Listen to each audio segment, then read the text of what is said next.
Hello everyone, my name is Ada Aquari, but you can call me the Warrior Mom. I love to be called the Warrior Mom. So it's been a year I shot a video because a lot has happened.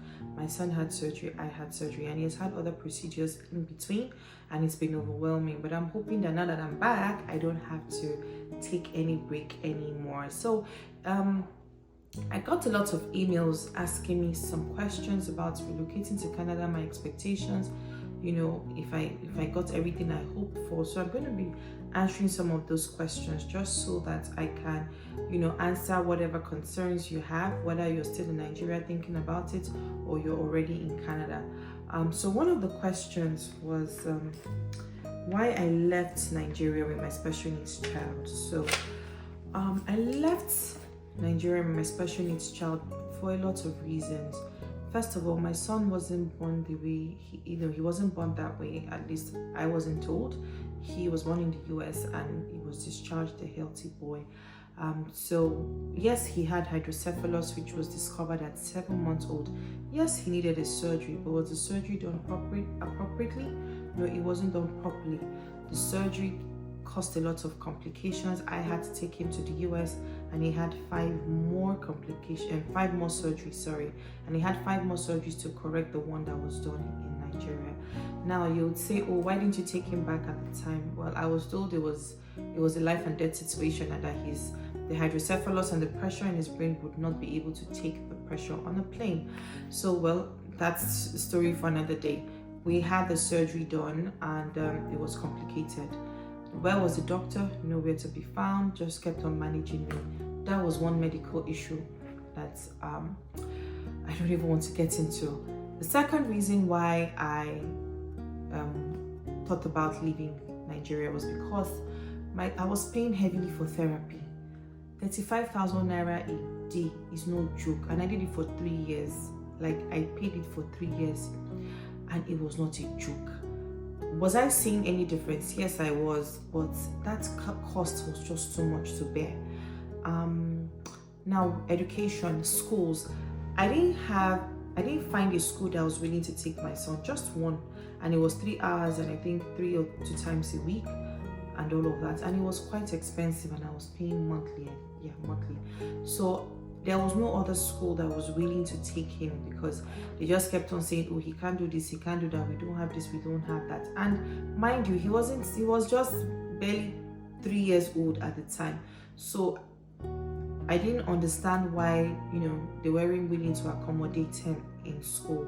So that was one of the things that made me leave. And then the MRIs, the frequent MRIs, the frequent CT scans to check that the device, because my son has a device in his brain, it's a shunt.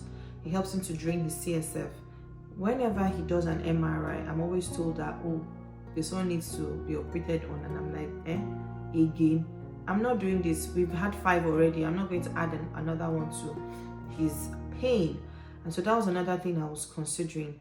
The frequency of me having to look for a second opinion in another country. I was like, what's all that punishment about? You tell me something in Nigeria, I'm buying a ticket to the US to go and verify. You tell me something in Nigeria, I'm buying a ticket to Dubai to go and verify. It wasn't sustainable.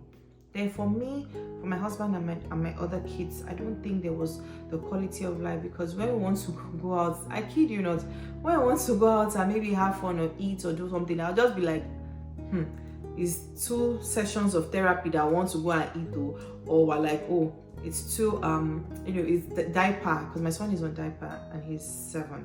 So we'll just be trying to say, let's manage cost, let's manage money.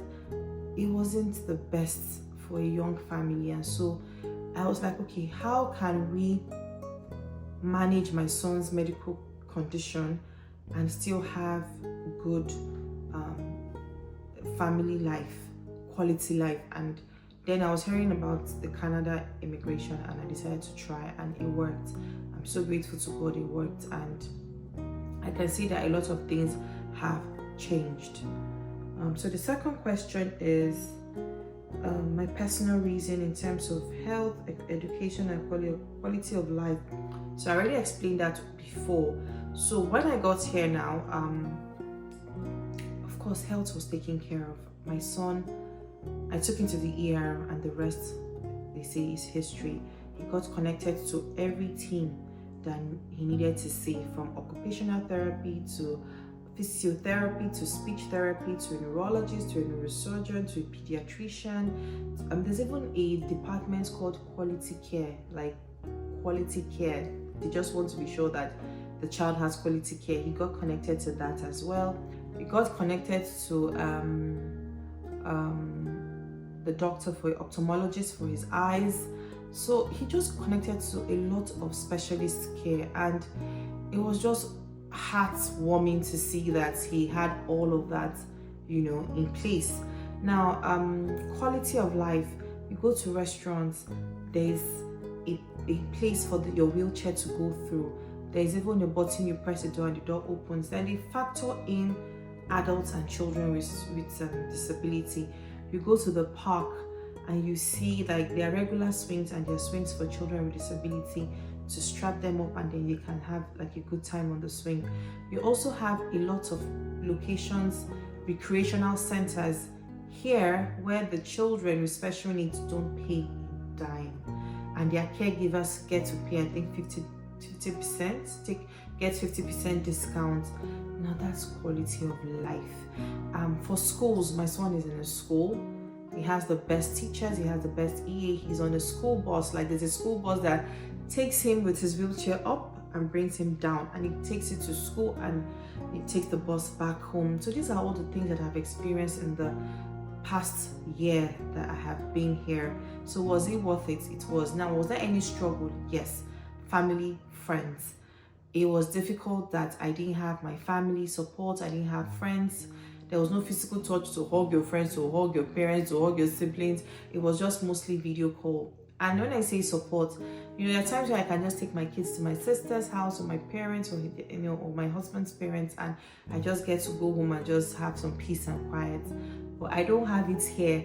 I had nannies that you take care of my kids. I had a driver. I don't have any of that here.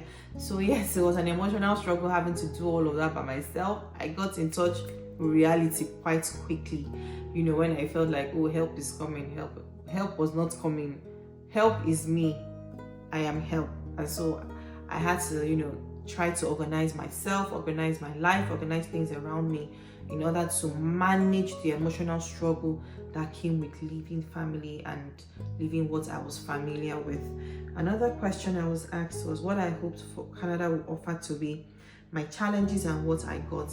What I hoped it would offer to be is everything it has offered to be: school, quality of life, medical care.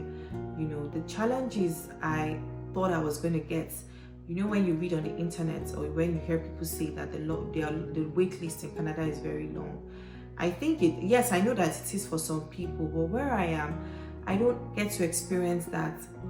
In fact, I'm overwhelmed with it. Throughout last year, I was going to a hospital appointment back to back. I'm telling you, it was a lot.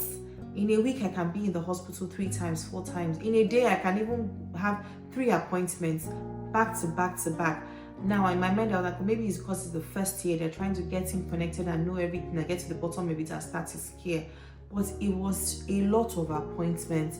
And so that was one challenge I was so afraid of, that I can't come here and I'm still going to be feeling that exhaustion, overwhelmed, that he's not getting what he needs. But that's not the case. My son is getting everything that he's supposed to get. Another thing was the wheelchair. I was wondering how I was going to get a wheelchair for him. And I know that wheelchairs are very expensive, so I was panicking. I was carrying him a lot in Nigeria. We didn't have wheelchair for children. They are either making it or constructing it, and there's always going to be the gap or something to adjust. You don't just find something that fits right. What we had available in a lot of stores were the ones for adults. But when I got here and I was like, oh, the doctor asked me, how do you move around with him? And I told them, and they're like, oh, no.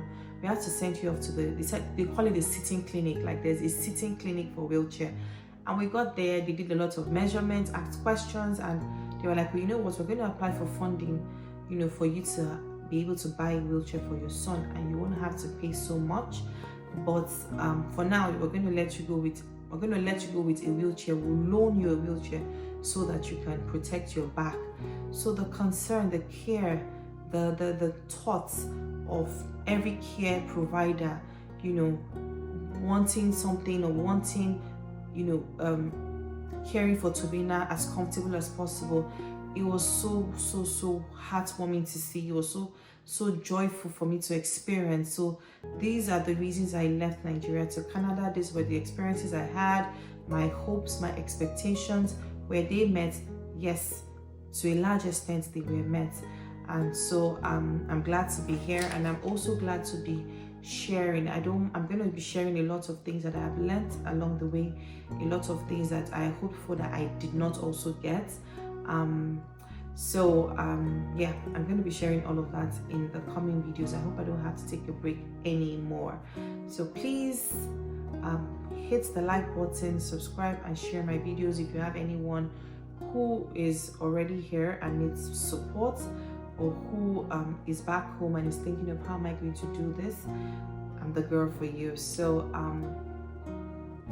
thank you for watching once again, and don't forget to subscribe. Bye.